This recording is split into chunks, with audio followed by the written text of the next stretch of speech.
Bismillahirrahmanirrahim. Assalamualaikum warahmatullahi wabarakatuh. Alhamdulillahilladzi hadana li hadza wa ma kunna linahtadiya laula an hadanallah. Asyhadu an la ilaha illallah wa asyhadu anna Muhammadan abduhu wa rasuluh. Allahumma shalli ala sayyidina Muhammadin wa ala alihi wa ashabihi ajmain.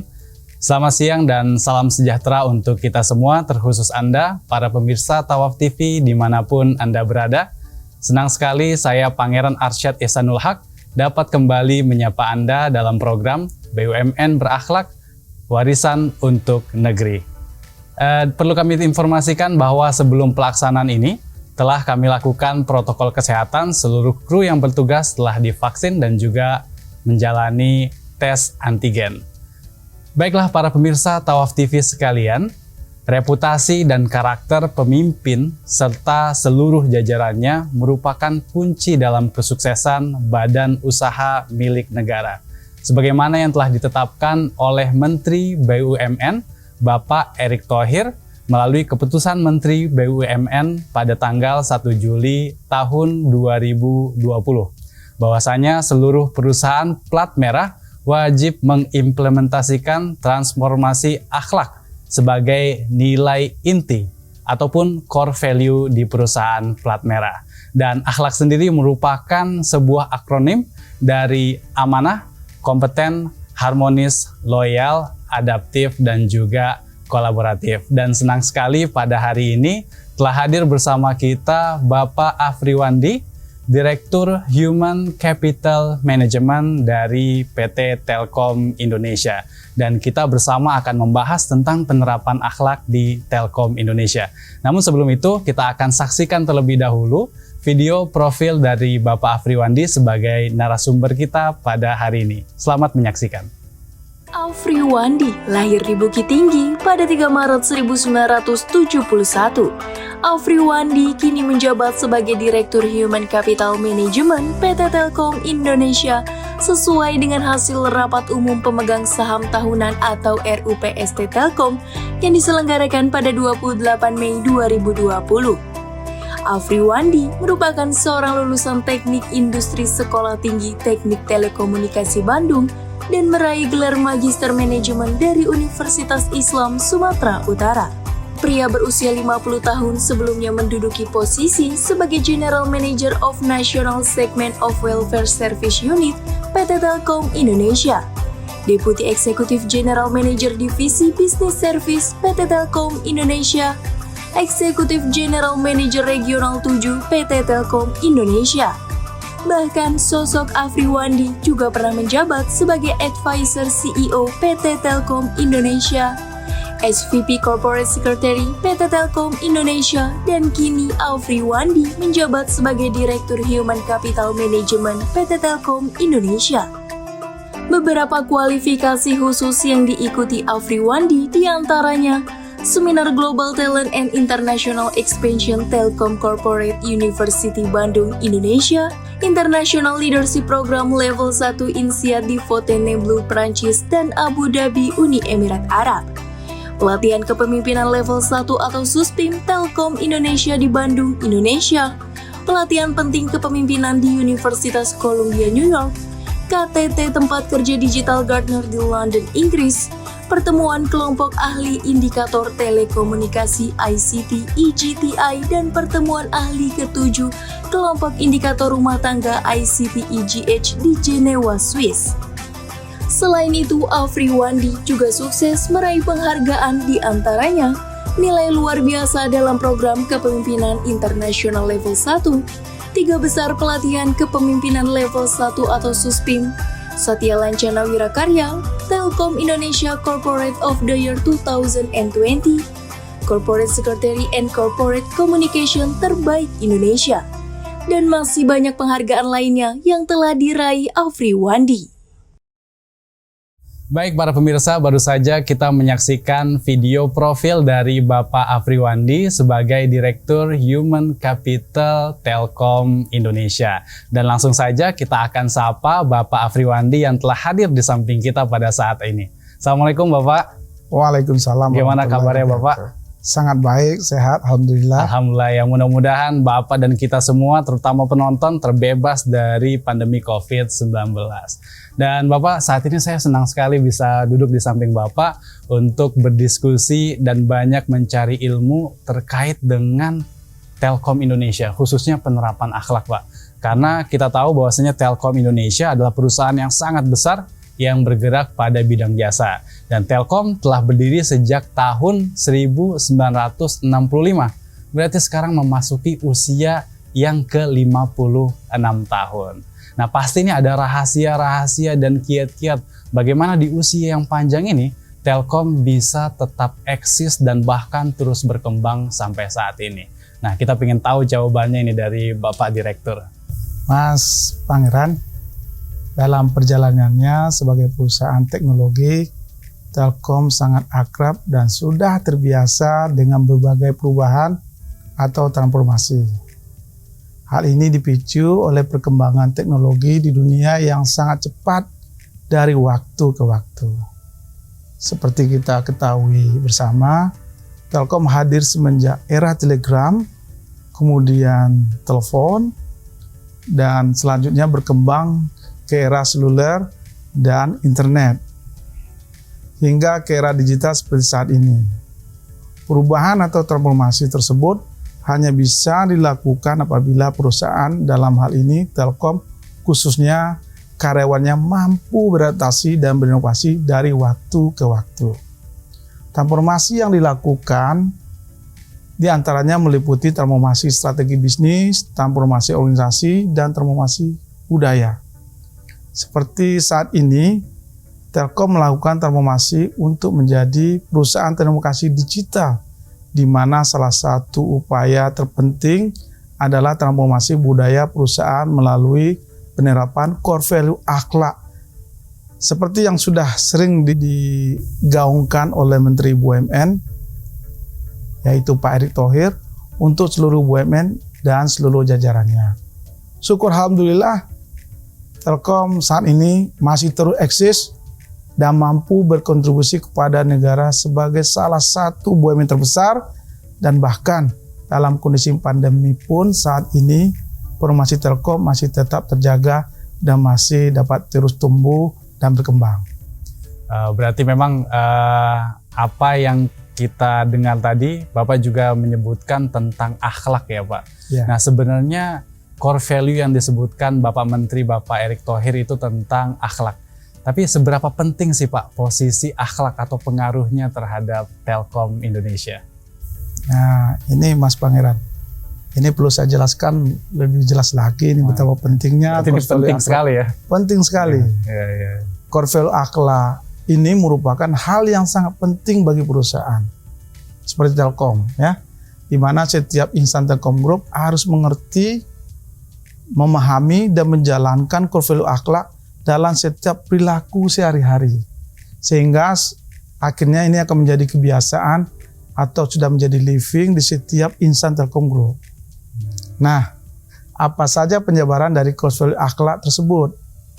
Yang pertama, A-nya itu amanah, yaitu memegang teguh kepercayaan yang diberikan. Yang kedua, kompeten, yaitu merupakan penjabaran terus belajar dan mengembangkan kapabilitas kita sendiri gitu sebagai karyawan, ya. Kemudian yang ketiga, H itu harmonis, yaitu saling peduli dan menghargai perbedaan satu sama lain. Yang L yaitu loyal, yaitu berdedikasi dan mengutamakan kepentingan bangsa dan negara di atas kepentingan lainnya. Yang A kedua yaitu adaptif, yaitu terus berinovasi dan antusias dalam menggerakkan ataupun menghadapi perubahan. Kita mampu beradaptasi, ya. Kemudian yang terakhir, K yang terakhir adalah kolaboratif, yaitu membangun kerjasama yang sinergis satu dengan yang lainnya. Dan dalam hal ini, kami sangat meyakini bahwa dengan core value akhlak, kami semua dapat mencapai visi, misi, serta purpose perusahaan. Gitu, Mas. Menarik sekali ya, tadi ketika Bapak bilang loyal, saya pikir loyal itu ke perusahaan. Loyal itu ke atasan, ternyata it's beyond imagination. Loyalnya itu ke negara. ya kepada bangsa dan negara, karena memang ini mungkin menjadi prinsip dari BUMN itu sendiri ya Pak ya. Betul. Dan ini sangat menarik, apalagi Bapak menyampaikan ini diterapkan untuk menjadi habit, dan pastinya ini menjadi rahasia juga bagaimana karyawan atau SDM yang ada di Telkom dapat berkolaborasi dan memaksimalkan potensinya. Baik, baru kita bicara sedikit, sudah banyak hal-hal yang menarik. Tapi jangan kemana-mana, karena setelah pariwara berikut ini kita akan kembali berdialog dengan Pak Afriwandi untuk membahas tentang nilai-nilai akhlak yang ada di Telkom Indonesia.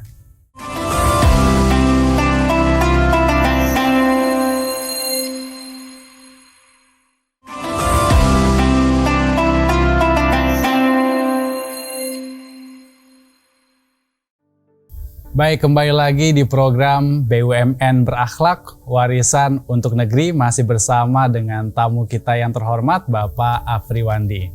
Baiklah para pemirsa sekalian, tadi kita baru mengupas sedikit tentang karyawan, karena biar bagaimanapun itu adalah karyawan ruhnya dari sebuah perusahaan. Baik Bapak, ini kan karyawan Bapak pastinya banyak sekali. Nah, bagaimana dengan sumber daya manusia yang sebanyak itu Bapak dapat mengolahnya, sehingga ini menjadi kekuatan yang unggul untuk menjalankan perusahaan, Pak? Mas Pangeran, untuk bisa menjalankan transformasi dan tetap bisa tumbuh dan berkembang, Telkom memiliki sistem pengembangan karyawan untuk menciptakan SDM yang unggul. Jadi Telkom sudah mulai dari rekrut, masa bekerja, hingga menjelang pensiun, Telkom selalu mengembangkan karyawannya. Pengembangan SDM di Telkom dilakukan pada kompetensi kepemimpinan dan kompetensi teknikal, serta menyiapkan kurikulum atau pathway yang kita sebut pathway untuk pengembangan kompetensi karyawan sesuai dengan bisnis domain Telkom. Nah, ini saya kasih tahu nih, domain Telkom itu ada 3 ya. Pertama digital connectivity, digital platform, dan digital services. Dan yang paling penting adalah implementasi melalui role model, di mana seluruh senior leader harus mampu menjadi contoh atau teladan bagi seluruh karyawan dalam mengamalkan core values akhlak di lingkungan Telkom Group. Demikian Mas. Oh baik. Ini poin nih yang paling penting saya dengar tadi, role model ya. Ini Pak, kalau saya boleh tambahkan, ada nih sebuah peribahasa bahasa Arab yang sangat terkenal, yaitu lisanul hal afsah min lisanul maqal.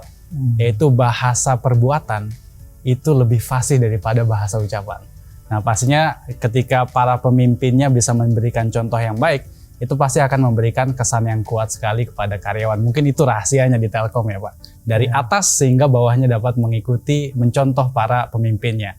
Baik, ini menarik juga Pak, karena setelah saya lihat, ternyata di Telkom itu banyak juga diberdayakan teman-teman kita dari kaum difabel. Ya Pak ya. Ini memang menjadi sebuah hal yang menarik sekali. Dan apakah ke depan ini akan terus berlangsung Pak, teman-teman dari kalangan difabel untuk diberikan kesempatan dan akses untuk bekerja di perusahaan yang sangat besar ini Telkom? Ya, jawabannya singkatnya tentu. Nah, jawaban panjangnya, Telkom membuka peluang untuk saudara-saudara kita yang memiliki kebutuhan khusus atau difabel ya, untuk berkarya dan berkontribusi bagi bangsa dan negara kita tercinta ini dengan cara bergabung dan bekerja di Telkom. Saat ini Telkom mempekerjakan sejumlah karyawan difabel yang jumlahnya sangat banyak ya, yang bekerja di berbagai fungsi dan unit yang ada di Telkom. Saya sebutkan aja beberapa contoh. Sebagai agen di call center, Telkom punya call center. Kemudian juga sebagai operator di pusat pengelolaan jaringan, bahkan jadi pengajar dan pengembang modul pelatihan. Serta di bidang lainnya seperti tenaga administrasi. Dalam merekrut dan mempekerjakan karyawan difabel, Telkom senantiasa berkoordinasi dengan berbagai instansi pemerintah maupun berbagai lembaga yang menaungi penyandang disabilitas. Kedepannya, tentu Telkom akan terus melanjutkan program rekrutmen difabel ini sebagai wujud komitmen Telkom terhadap kesetaraan akses pekerjaan bagi siapapun warga negara Indonesia yang memenuhi syarat kapasitas dan profesionalismenya tentunya ya. Nah, demikian Mas Pangeran. Berarti memang sangat baik ya, apalagi Pak kalau kita memandang juga karena kan ini Telkom bukan sebagai perusahaan saja, tapi dia adalah badan usaha milik negara. Pasti itu ada efeknya juga, mereka merasa kalangan difabel misalnya kadang mereka mendapat kesulitan, bukan hanya mendapatkan perhatian dari Telkom, tapi secara tidak langsung juga mendapatkan perhatian dari negara ya Pak. Iya. Baik para pemirsa Tawaf TV, tentunya masih banyak hal lain yang akan bisa kita bahas. Tentunya setelah jeda berikut ini, tetap bersama kami di program BUMN Berakhlak.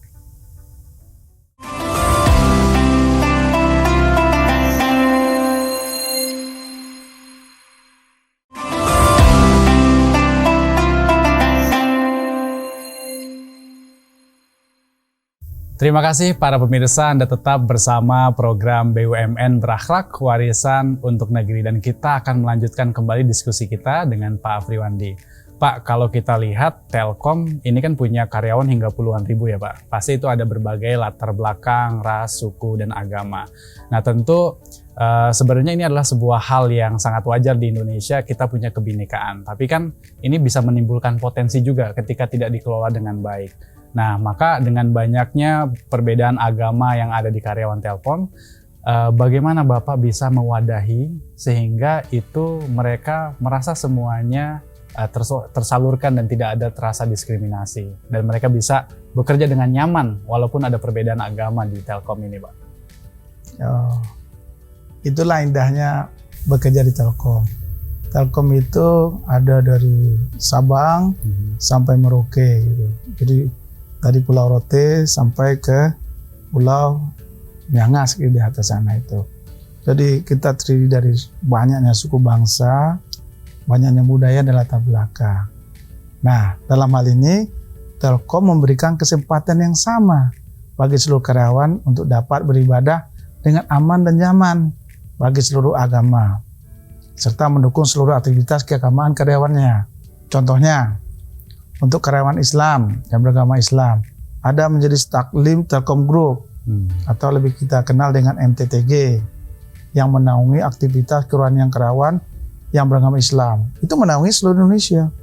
Banyak juga rumah ibadah di lingkungan Telkom itu ratusan juga, itu dikelola dengan baik dan terpusat dan terintegrasi, tidak ada yang membedakan satu sama lain ya. Mereka saling koordinasi satu sama lain. Dan bagi agama lain juga, untuk aktivitasnya juga diwadahi dalam bentuk komunitas seperti pembinaan kerohanian agama Katolik, ada Bindro Kristen Protestan, ada Bindro Hindu dan Bindro Buddha. Jadi kita menaungi semua, tidak ada membedakan satu sama yang lainnya. Yang penting mereka dengan bisa melakukan ibadah dengan baik, tentu saja kita berharap dia juga berkontribusi maksimal bagi perusahaan. Tentunya bagi bangsa dan negara tentunya ujungnya ya. Betul. Itu Mas. Berarti indah sekali ya, walaupun ada perbedaan agama itu tidak menjadi masalah dan kita dapat hidup berdampingan Pak di Telkom ini. Dan saya juga tadi sangat terharu Pak ketika saya sedang datang di sini, masuk kebetulan waktu sholat. Ternyata kedengaran dari speaker suara azan. Wah itu pasti memberikan kenyamanan yang sangat besar kepada teman-teman Muslim yang ada di Telkom Indonesia.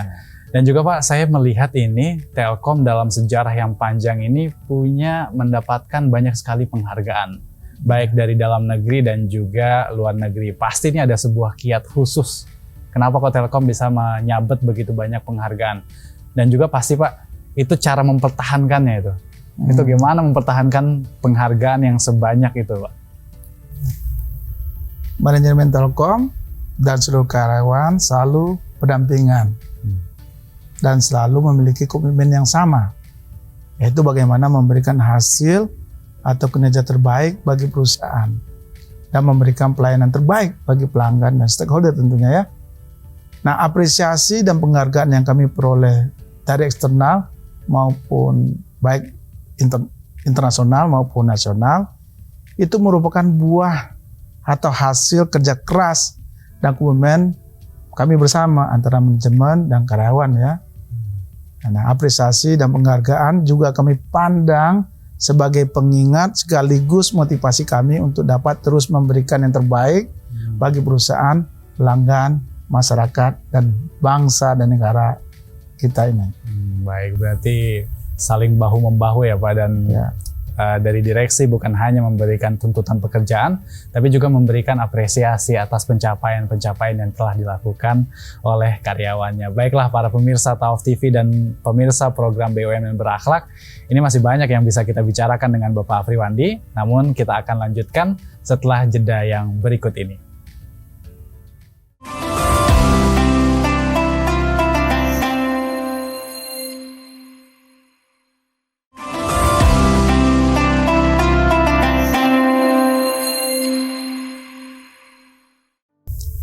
Terima kasih Anda masih bersama kami dalam program BUMN Berakhlak Warisan untuk Negeri. Nah Bapak, saya ini melihatkan Bapak sekarang posisinya sebagai Direktur Human Capital Management. Ini posisi yang sangat krusial karena berkaitan dengan sumber daya manusia. Nah tentu dengan perusahaan yang sangat besar ini, Bapak punya fokus yang ingin dicapai dalam posisi yang Bapak emban ini. Nah apa fokus yang Bapak sedang garap nih Pak dalam posisi Direktur ini Pak? Ya. Kami, Telkom sangat meyakini bahwa investasi terbesar dan investasi paling berharga bagi perusahaan adalah investasi pada sumber daya manusia.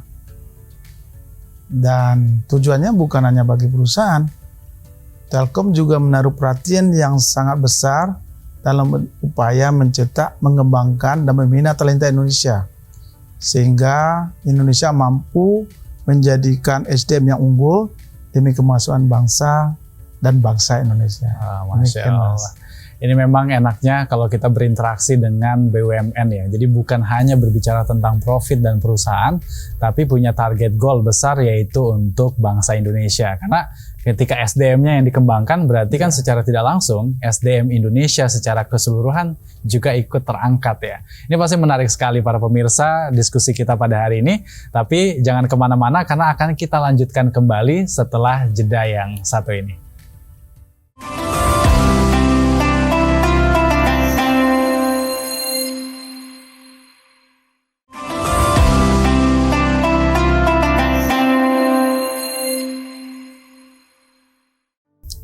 Kembali lagi di program BUMN Berakhlak Warisan untuk Negeri. Nah Bapak, tadi kita sudah banyak berbincang pertanyaan-pertanyaan dari saya tentang penerapan akhlak di Telkom Indonesia dan ternyata banyak hal-hal yang menarik yang tadi kita dengar.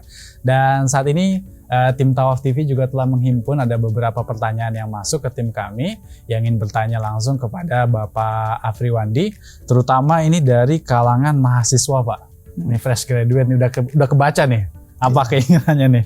Nah teman-teman ini bertanya Pak, karena mereka ingin tahu bagaimana caranya mereka bisa bergabung, bekerja di perusahaan yang Bapak pimpin. Karena tentu Telkom ini adalah tempat impian dari banyak orang Pak.